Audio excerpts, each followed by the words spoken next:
கதைக்கு தேவைப்பட்டா 2 பீஸ் கூட அணிவோம், ஆனால் காசுக்காக தான் அப்படி நடிச்சாங்கன்னு சொன்னா அதை ஏத்துக்க முடியாது. இப்படி போர்க்குரல் எழுப்பியிருக்கிறாங்க நயன்தாராவும் தமனாவும்.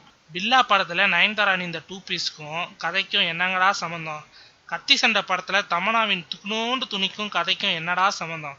கத்தி சண்டை படம் தொடர்பாக பேட்டியளித்த டைரக்டர் சுராஜ், கோடி கணக்கில் சம்பளம் வாங்குற நடிகைகள் கொடுக்கிற ட்ரெஸ்ஸை போட்டுட்டு வந்து நடிக்கணும், இவங்க நடிப்பை பார்க்கவா ரசிகன் தியேட்டருக்கு வரான், இவங்களோட அரைகுறை அழகை பார்க்க தான் வரான் என்று ஓப்பனர் வைத்து திறந்து விட்டார் பிரச்சனையை. இந்த பேட்டி சமூக வலைத்தளங்கள்ல வீடியோவாக வர பிச்சு கொண்டு கிளம்பிட்டாங்க நயன்தாராவும் தமனாவும். முதல்ல பொங்கியவர் நயன்தாரா தான். தன் கருத்துக்காக உடனே சுராஜ் மன்னிப்பு கேட்கணும் என்றார். சரி, அதோட விட்டாரா? உங்க அக்கா தங்கைன்னு இப்படி சொல்வீங்களா என்றும் கேட்டார். சுராஜின் அக்கா தங்கைகள் இப்படி 2 பீஸ் போட்டுக்கொண்டு ஊரே பாக்குற மாதிரியா நடிக்கிறாங்க? தமனா இன்னும் ஒரு ஸ்டெப் ஏறி நின்று கொண்டார்.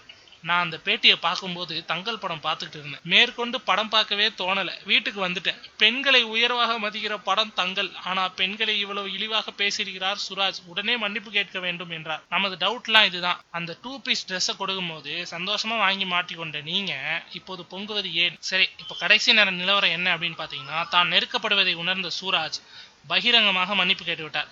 நான் அப்படி பேசிருக்க கூடாதுதான், என் கருத்துக்காக பகிரங்கமா மன்னிப்பு கேட்கிறேன் என்று கூறி பிரச்சனையை முடித்து விட்டார். கழுதைக்கு பசிச்சா சலவை துணியை கூட மென்று விடும், சலவைக்காரன் தான்ப்பா ஜாக்கிரதையா பாத்துக்கணும். இனிமே அப்படியே இருங்க சுராஜ்.